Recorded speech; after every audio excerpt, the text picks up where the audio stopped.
जय श्री कृष्ण फ्रेंड्स, राधे राधे। कैसे हैं आप सब? आई हो बाल गोपाल की कृपा से सभी स्वस्थ और मस्त होंगे। तो फ्रेंड्स, आज फिर मैं एक पौराणिक कथा लेकर आई हूँ। कथा बहुत ही रोचक है। कथा का शीर्षक है कि अहंकार का अंत कैसे होता है। तो जी हाँ फ्रेंड्स, आज मैं कथा लेकर आई हूँ जिसमें एक अहंकार की कहानी है। अगर आप सभी को कथा पसंद आए तो प्लीज चैनल को सब्सक्राइब करना मत भूलिएगा। फ्रेंड्स, कथा कुछ इस प्रकार से है।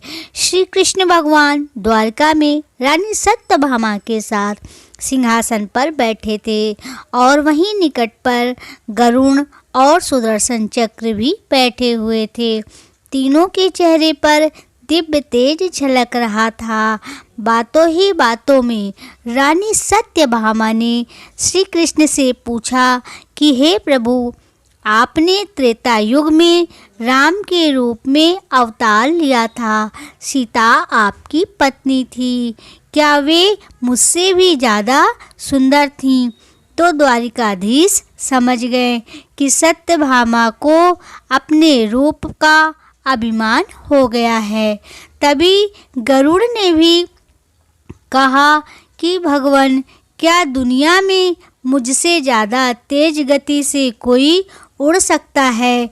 इधर सुदर्शन चक्र ने भी रहा ना गया और वह भी कह उठा कि भगवान, मैंने बड़े बड़े युद्धों में आपको विजयश्री दिलाई है। क्या संसार में मुझसे भी शक्तिशाली कोई है? तो भगवान मन ही मन मुस्कुरा रहे थे और वे जान रहे थे कि इनके तीनों के मन में जो कि अहम आ गया है। तीनों भक्तों का अहंकार जो कि हो गया है और इनके अहंकार को नष्ट करने का वक्त आ गया है। ऐसा सोचकर उन्होंने गरुण से कहा, गरुण, तुम हनुमान जी के पास जाओ और कहना कि भगवान राम सीता जी के साथ उनकी प्रतीक्षा कर रहे हैं। गरुड़ भगवान की आज्ञा लेकर के हनुमान जी को लेने चले गए। उधर श्री कृष्ण ने सत्यभामा से कहा कि देवी, आप सीता के रूप में तैयार हो जाओ। और स्वयं द्वारिकाधीश ने राम का रूप धारण कर लिया।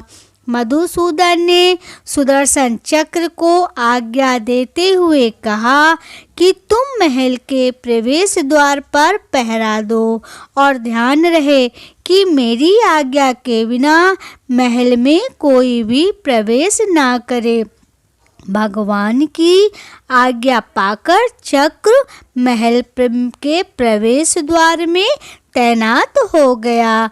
गरुड़ ने हनुमान जी के पास पहुंचकर कहा कि हे वानर राज, भगवान राम माता सीता के साथ द्वारका में आपसे मिलने के लिए आपकी प्रतीक्षा कर रहे हैं। आप मेरे साथ चले, मैं आपको अपनी पीठ पे बिठा करके शीघ्र वहां ले जाऊंगा। हनुमान जी ने विनय पूर्वक गरुड़ से कहा, आप चलिए, मैं आता हूँ। गरुड़ ने सोचा, पता नहीं यह बूढ़ा वानर कब पहुँचेगा। खैर, मैं भगवान के पास चलता हूँ। ऐसा सोचकर गरुड़ शीघ्र ही वहाँ से चल दिए और गरुड़ द्वारका की ओर उड़ चले। पर यह क्या, महल में पहुंचकर गरुड़ ने देखा कि हनुमान तो उनसे पहले ही महल में प्रभु के सामने बैठे हैं। गरुड़ का सिर लज्जा से झुक गया। तभी श्री राम ने हनुमान से कहा कि पवन पुत्र, तुम बिना आज्ञा के महल में कैसे प्रवेश कर गए? तुम्हें किसी ने प्रवेश द्वार पर रोका नहीं। हनुमान जी ने हाथ जोड़ते हुए सिर झुकाकर अपने मुंह से सुदर्शन चक्र निकालकर प्रभु के सामने रख दिया। हनुमान ने कहा कि हे प्रभु, आपसे मिलने से मुझे इस चक्र ने रोका, इसलिए इसे मैंने अपने मुख में रख लिया। आपसे मिलने आ गया, मुझे क्षमा करें भगवान। मन ही मन मुस्कुराने लगे। भगवान हनुमान ने हाथ जोड़ते हुए श्री राम से प्रश्न किया कि हे प्रभु, आज आपने माता सीता के स्थान पर किस दासी को इतना सम्मान दे दिया, वह आपके साथ जो कि सिंहासन पर विराजमान है। तभी रानी सत्यभामा का अहंकार भी भंग होने की बारी थी और उन्हें अपनी सुंदरता का जो अभिमान था वह पल भर में चूर हो गया। रानी सत्यभामा, सुदर्शन चक्र और गरुड़, ये तीनों का गर्व जो कि अहंकार चूर चूर हो गया। भगवान की लीला समझ रहे थे तीनों की आंखों में आंसू बहने लगे।